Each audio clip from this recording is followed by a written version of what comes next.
Je vais vous montrer un petit peu une manie textile que c'est tout à fait à votre portée. Vous pouvez facilement aujourd'hui travailler pour faire une manie. Prenez 1 mètre de bout d'inéma, ça c'est du dynéma pur, ça s'appelle la D-Pro. Donc là vous cherchez le milieu. Quand vous avez fait le milieu, vous ouvrez au centre. Donc en faisant attention de ne pas trop... Voilà, vous ouvrez le centre. Là, on va faire le coulissant.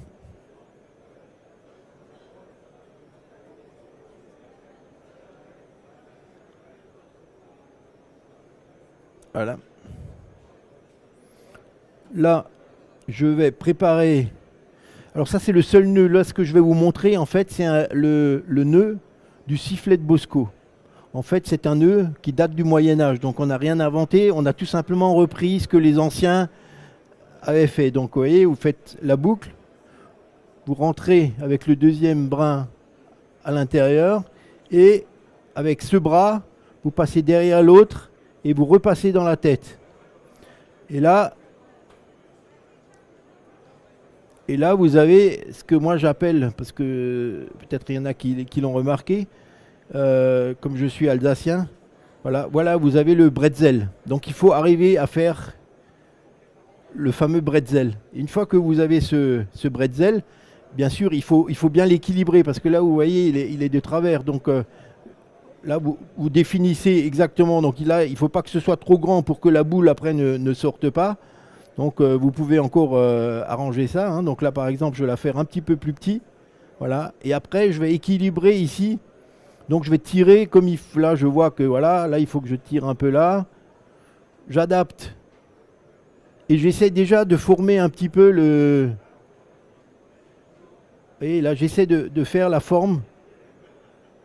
Voilà. Et là, c'est quasiment terminé. C'est-à-dire que, vous voyez, ce brin, il va vouloir aller vers là. Donc je vais le passer derrière le dormant ici. Je vais passer derrière le dormant et je vais repasser dans son centre. Voilà. Et celui-là, pareil, je vais repasser derrière le dormant. Repasser en son centre. Et là, voilà, ma manie est faite.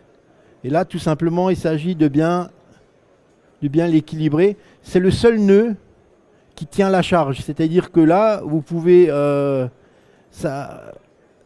comme vous serez en plus sur 2 brins, vous n'aurez pas fragilisé la manie.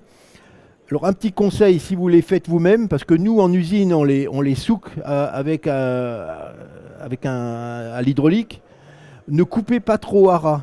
Plutôt que de couper complètement à ras, parce que le risque, c'est que quand vous avez une tension sur votre manie, c'est que les 2 brins, ils rentrent à l'intérieur et votre manie s'ouvre. Donc le conseil que je peux vous donner, laissez tranquillement 2 cm.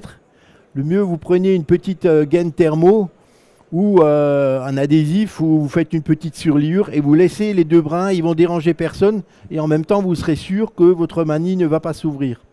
Et vous voyez, votre manie, elle est terminée. Hein, donc en quelques minutes, vous avez fabriqué et là, vous faites à la longueur que vous voulez. Voilà, vous repassez simplement là. Et voilà. Votre manie est faite.